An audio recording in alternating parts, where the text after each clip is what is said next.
Atualmente, é quase unânime a percepção de que, ano a ano, o tempo se acelera.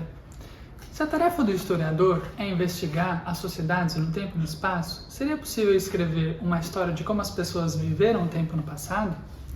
Alguns historiadores têm definido a modernidade como uma época na qual várias sociedades, vivendo as revoluções dos séculos XVIII e XIX, passaram a conceber o futuro como um tempo distinto do passado, como um tempo novo. No Brasil, esse fenômeno adquiriu força em 1808 e teve implicações no processo de independência.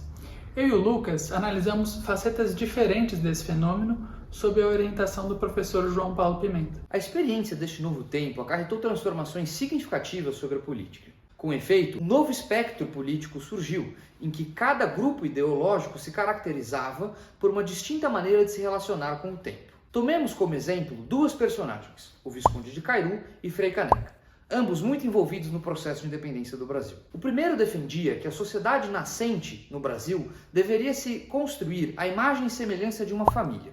Isto é, deveria se desenvolver organicamente a partir das estruturas de poder previamente existentes, sem introdução de elementos novos e arbitrários. De viés empírico, esse olhar valorizava a história e postulava que as sociedades deveriam ser conformadas a seus próprios passados. Por outro lado, Frei Caneca defendia que a nova sociedade brasileira, então emergente, deveria ser fundada no modelo de um contrato, ou seja, um acordo entre suas partes constitutivas.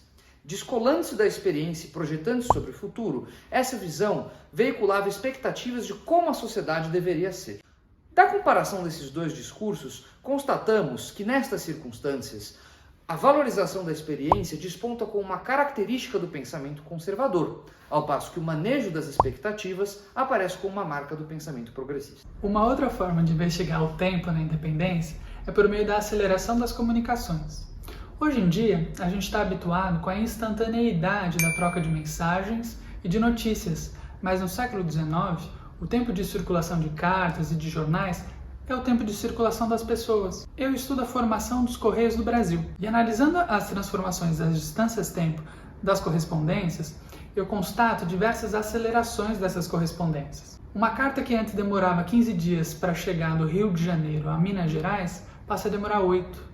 E se uma carta também do Rio de Janeiro para chegar a São Paulo demorava normalmente 14 dias, numa conjuntura de urgência política como a de setembro de 1822, o Correio Paulo Bregaro foi capaz de atravessar essa distância na metade do tempo.